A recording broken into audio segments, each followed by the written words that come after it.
Halo Sobat NTI, kembali lagi di NTI Nursing Talk Inspiration. Nah, di episode 19 ini akan ditemani oleh saya, Helpi Pepiosa, Prodi Keperawatan S1 tingkat 3.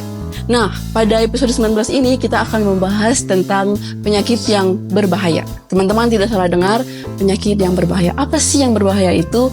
Nah, tentu saja penyakit gagal ginjal kronis. Nah, kali ini kita akan membahas tuntas tentang penyakit gagal ginjal kronis. Tentu saya tidak sendiri. Saya akan ditemani oleh kedua narasumber kita yang kece-kece ini. Nah, halo kakak-kakak, apa kabar? Baik. Oke, boleh perkenalkan dari kakak yang sebelah kanan saya, boleh perkenalkan dirinya? Oke, halo guys. Perkenalkan, nama saya Irene Melkuna dari Prodi S1 Keperawatan tingkat 3. Oke, kakak yang di sebelah kiri saya? Halo semuanya, perkenalkan nama saya Novlin dari Prodi S1 Ilmu Keperawatan tingkat 3. Oke, jadi Kak Ire dan Kak Novlin akan memberikan info tentang gagal ginjal kronis kepada kita semua. Jadi teman-teman NTI jangan kemana-mana, tetap tonton video ini sampai habis.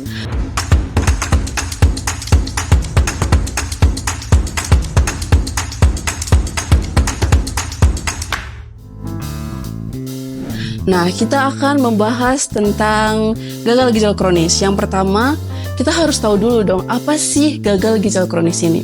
Kak Irene, boleh jelaskan apa itu gagal ginjal kronis?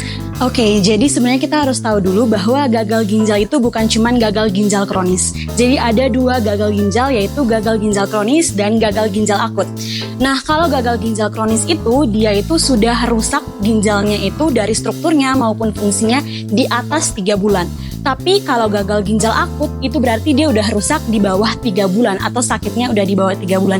Jadi kalau gagal ginjal kronis sudah di atas 3 bulan. Oke, jadi Sobat NTI udah tahu ya apa gagal ginjal kronis itu. Jadi yang kronis itu penyakitnya itu udah 3 bulan. Oke, nah sekarang kita masuk ke penyebab gagal ginjal kronis ini. Kak Novlin, bisa jelaskan apa aja penyebab dari gagal ginjal kronis ini? Penyebab gagal ginjal kronis ini tuh ada banyak ya. Yang terbanyak itu dikarenakan karena diabetes mellitus atau kencing manis dan juga hipertensi atau tekanan darah tinggi yang tidak terkontrol. Nah, untuk penyebab lainnya itu dikarenakan karena mengalami infeksi ginjal secara berulang, kemudian penyakit autoimun, lalu pembesaran prostat, lalu mengonsumsi obat antiinflamasi non-steroid atau OAINS dalam jangka waktu yang lama dan juga tanpa pengawasan, kemudian sumbatan pada saluran urin karena batu di saluran kemih, dan juga karena pembesaran kelenjar prostat atau penyakit keganasan seperti kanker rahim. Nah, untuk kondisi lainnya itu yang menyebabkan terjadinya gagal ginjal kronis itu bisa karena kegemukan, penyakit jantung, dan juga penyakit hati kronis. Oke, jadi itulah penyebab dari gagal ginjal kronis ini. Nah, gagal ginjal kronis ini ternyata mempunyai fakta menarik. Kak Irene, boleh jelasin nggak fakta menariknya apa sih? Jadi fakta menarik tentang gagal ginjal kronis. Jadi prevalensi atau banyaknya orang yang terkena gagal ginjal kronik itu ternyata lebih banyak laki-laki ya, 0,3% lebih banyak daripada perempuan. Nah, perempuan itu cuma 0,2%. Jadi hati-hati ya laki-laki di rumah, jaga kesehatannya. Terus fakta menariknya untuk global ya, ini secara global, bukan cuma di Indonesia saja, bahwa gagal ginjal kronik ini dia berada pada urutan ke-27 yang membunuh manusia. Nah, tahun 2010 dia naik menjadi urutan ke-18 yang sangat berbahaya dan dapat membunuh manusia. Oke, jadi itulah fakta menarik mengenai gagal ginjal kronis. Nah, sekarang kita masuk ke gejala dari gagal ginjal kronis ini. Kak Irene, gejala dari gagal ginjal kronis ini apa saja? Oke, jadi sebenarnya ada beberapa pasien atau penderita yang sebenarnya awalnya tidak merasakan adanya gejala. Nah, biasanya udah ketahuan kalau dia gagal ginjal kronik itu saat datang ke rumah sakit dan dilakukan pengecekan lab. Tapi ada beberapa tanda dan gejala yang bisa kita lihat, yaitu mual, muntah, sakit kepala, pusing, terus mudah lelah, sesak nafas. Terus dia juga bisa terjadi penurunan kesadaran, frekuensi berkemih atau buang air kecilnya juga berubah. dan dia itu bisa juga terjadinya kejang-kejang seperti itu. Oke, jadi itulah gejala dari gagal ginjal kronis ini. Nah, kalau sudah mengalami gejala ini, kita pasti bakal melakukan pemeriksaan. Nah, kira-kira pemeriksaan apa saja yang bisa kita lakukan, Kak Novlin? Oke, untuk pemeriksaan yang bisa kita lakukan untuk mendeteksi apakah mengalami penyakit gagal ginjal kronis atau tidak, yang pertama itu pemeriksaan pada kadar hemoglobin atau Hb, kemudian pemeriksaan kadar ureum, lalu kreatinin, lalu melakukan pemeriksaan USG pada ginjal, terus melakukan perhitungan laju filtrasi glomerulus, dan juga yang terakhir pemeriksaan urin atau air seni untuk mendeteksi apakah ada kandungan protein atau tidak di dalam urin. Dan juga dengan melakukan pemeriksaan penunjang yang sudah dijelaskan tadi, itu membantu seseorang untuk mendapatkan penanganan sesegera mungkin saat mengalami penyakit gagal ginjal kronis, dan juga mencegah atau memperlambat terjadinya komplikasi. Oke, jadi itulah pemeriksaan yang bisa kita lakukan kalau kita ingin memeriksa gagal ginjal kronis ini. Nah, kalau misalkan kita terkena penyakit gagal ginjal kronis ini, apa aja sih yang bisa kita lakukan, Kak Iren? Oke, jadi kalau kita udah terkena penyakit gagal ginjal kronis, kita harus mengatasinya secara menyeluruh, nggak bisa cuma satu. Jadi yang pertama kita lakukan itu adalah memodifikasi style hidup kita. Jadi gaya hidup kita itu diperbaiki. Yang kedua itu kita harus mengatasi penyakit yang menyertai kenapa terjadi gagal ginjal kronis. Misalnya kalau dia DM, berikanlah obat diabetesnya. Terus perhatikan apakah DM-nya itu akan semakin parah atau bagaimana. Yang kedua itu perhatikan hipertensi, karena hipertensi juga bisa mengakibatkan gagal ginjal kronis. Nah, yang ketiga biasanya terjadi pada gagal ginjal kronis adalah mengganti fungsi dari ginjal. Gimana sih mengganti fungsi dari ginjal itu? Nah, yang pertama itu dengan cara hemodialisis. Nah, hemodialisis itu ada dua cara, yang menggunakan mesin dan juga menggunakan membran peritoneum dari pasien. Nah, pada tahun 2019 kemarin pada saat pandemi, banyak yang memilih menggunakan CAPD atau menggunakan hemodialisis secara peritoneum ini karena lebih mudah, bisa dilakukan di rumah dan bisa dilakukan 2-3 kali dalam seminggu. Selanjutnya yang bisa kita lakukan dan paling banyak ya untuk semua tentang kasus gagal ginjal kronik ini adalah mengganti ginjalnya atau transplantasi ginjal. Tapi ini agak sulit karena waktunya itu nggak semuanya bisa dapat. Jadi ada antrian untuk mendapatkan donor ginjal, dan juga nggak semua donor ginjal yang didapatkan cocok dengan pasien penderita gagal ginjal ini. Jadi memang agak sulit untuk mendapatkan transplantasi ginjal. Oke, jelas banget ya Sobat NTI. Nah, sekarang kita masuk ke gimana sih cara meningkatkan kualitas hidup seseorang yang sudah terkena penyakit gagal ginjal kronis ini. Kak Novlin, bisa dijelaskan? Oke, untuk cara meningkatkan kualitas hidupnya, kan pasti pasien gagal ginjal kronis ini pas waktu datang pasti dia menyampaikan gejala-gejalanya seperti dia sesak nafas, atau mungkin kita lihat kaki atau tangannya terjadi pembengkakan. Nah, dengan timbulnya gejala-gejala tersebut itu akan mengganggu aktivitas sehari-hari mereka. Nah, kemudian karena itu mengganggu aktivitas sehari-hari mereka, maka akan dilakukannya terapi hemodialisa atau cuci darah. Nah, hemodialisa ini dilakukan selama 4-5 jam dalam 1 minggu itu 2 kali. Lalu dengan hemodialisa ini diberikan kepada orang yang menderita penyakit ginjal gagal kronik ini, diharapkan itu dapat meningkatkan kualitas hidup mereka, terus memperpanjang usia hidup mereka, dan juga menurunkan beban biaya perawatan mereka. Cara untuk meningkatkan kualitas hidup pasien gagal ginjal kronis ini, yang menjalani hemodialisa ini juga harus dipastikan dosis hemodialisanya tepat. Nah, dosis hemodialisa dapat terlihat kalau itu dosisnya tepat dengan cara kita melihat pencapaian berat badan kering pasien, lalu juga dengan si pasien ini tidak mengalami yang namanya sindrom uremicum. Lalu juga pasien diharapkan tetap melakukan aktivitas fisik mereka, karena dengan melakukan aktivitas fisik ini mereka akan mendapatkan energi ekstra untuk melakukan kegiatan sehari-hari. Dan aktivitas fisik ini dilakukan selama 30 menit setiap hari atau 3 kali seminggu. Dan juga selain melakukan aktivitas juga mereka harus dapat manajemen emosi mereka dengan mengikuti kegiatan ibadah dan juga berkomunikasi dengan teman atau keluarga. Oke, penjelasannya sangat panjang ya teman-teman.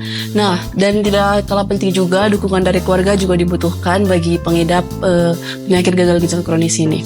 Nah, sekarang kita masuk ke pertanyaan yang penting ataupun yang sering tanya-tanya sama orang-orang nih. Apa sih itu pencegahannya? Nah, Kak Iren, kira-kira pencegahan dari gagal ginjal kronis ini apa? Jadi sebenarnya untuk kita pencegahan untuk gagal ginjal kronik ini mudah ya teman-teman. Dengan cara kita ingat saja satu kata, yaitu cerdik. Jadi ingat saja kata cerdik. C itu cek kesehatan kita secara berkala. Biasanya setahun sekali. Jangan takut untuk ke rumah sakit karena saya takut bahwa nanti ketahuan saya sakit. Justru kalau misalnya ketahuan lebih awal, penanganannya akan lebih cepat.